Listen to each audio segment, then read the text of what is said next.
दोस्तों, निजी क्षेत्र में काम करने वाले लोग अक्सर नौकरी बदलते रहते हैं और नियोक्ता बदलने के साथ ही उनको एक नई मेंबर आईडी यानी पीएफ अकाउंट नंबर दिया जाता है, जिसमें उनका पीएफ जमा होता रहता है। नियमानुसार ईपीएफ सदस्यों को अपना पुराना पीएफ अकाउंट नए अकाउंट में ट्रांसफर कराना होता है। इसके लाभ हैं: 1. जमा धन में कंपाउंडिंग का प्रभाव। 2. जमा धन पर सर्वोत्तम ब्याज की आय।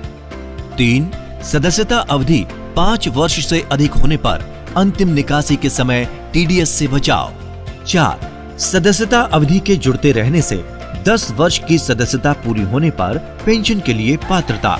हमने पिछले वीडियो में यूएएन के बारे में बताया था।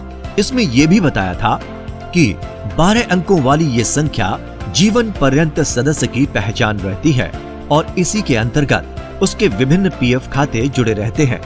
हालांकि आधार सत्यापन के कारण एक व्यक्ति के एक से अधिक यूएएन नहीं हो सकते हैं, किंतु यूएएन की शुरुआत में आधार सत्यापन की व्यवस्था न होने के कारण एक से अधिक यूएएन हो जाना संभव था। ऐसे में प्रभावित सदस्य जानना चाहते हैं कि 2 या 2 से अधिक यूएएन को एकजुट कैसे करें। यदि आपके साथ भी ऐसा है तो आप पुराने यूएएन से जुड़े पीएफ खाते को नए यूएएन में ट्रांसफर करा लीजिए और फिर पुराने यूएएन की कोई उपयोगिता नहीं रहेगी। लेकिन ऐसा करने से पहले ये जांच कर लें कि सभी यूएएन में सदस्य के सभी विवरण जैसे नाम, पिता का नाम, जन्म तिथि, जेंडर समान हो। ऐसा ना हो तो पहले गलत विवरण को सही करवाएं, तभी अकाउंट ट्रांसफर संभव होगा। आइए ईपीएफ अकाउंट ट्रांसफर की प्रक्रिया को समझ लेते हैं। यदि आपका एक ही यूएएन है और उससे 2 या 2 से अधिक पीएफ खाते जुड़े हुए हैं तथा आपके यूएएन से जुड़ा आधार सत्यापित है, तो आप मेंबर पोर्टल में जाकर ट्रांसफर के लिए ऑनलाइन अप्लाई कर सकते हैं। ये बेहद सरल है।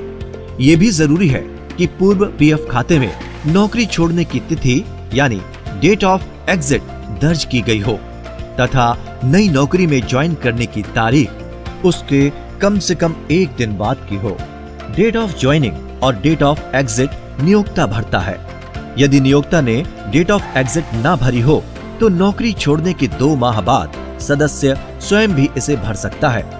इन मामलों में ऑनलाइन ट्रांसफर संभव नहीं है। इसके लिए फिजिकल फॉर्म भरना होगा। 1.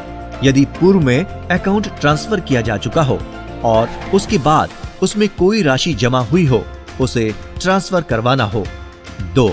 यदि वो खाता यूएएन से नहीं जुड़ा है, अर्थात सदस्य का कोई यूएएन नहीं है। 3. सदस्य की मृत्यु हो गई है और उत्तराधिकारी द्वारा ट्रांसफर करवाया जा रहा है। ऐसे मामलों में आप ईपीएफ की वेबसाइट epfindia.gov.in से फॉर्म 13R डाउनलोड करें और उसे सावधानी पूर्वक भरें। फॉर्म भरने के पश्चात आप इसे वर्तमान नियोक्ता अथवा पूर्व नियोक्ता से सत्यापित कराएं तथा उसी ऑफिस में जमा कराएं जहां वो पीएफ अकाउंट है जिसके नियोक्ता ने इसे सत्यापित किया है। ईपीएफ ऑफिस में फॉर्म की जांच कर ट्रांसफर की कार्रवाई की जाएगी तथा एनेक्शर के जारी किया जाएगा, जिसके आधार पर नए खाते में पुराना खाता जुड़ जाएगा। सदस्य मेंबर यूनिफाइड पोर्टल में लॉगिन कर अपनी पासबुक में एकजुट हुए सभी खाते देख सकता है। दोस्तों, ये ट्रांसफर प्रक्रिया अनएग्जेम्प्टेड एस्टेब्लिशमेंट्स के लिए है।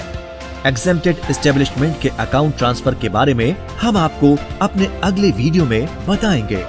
जैसा कि आपको बताया गया है, नौकरी बदलने पर आपको अपना ईपीएफ अकाउंट ट्रांसफर करवाना कानूनी रूप से अनिवार्य है।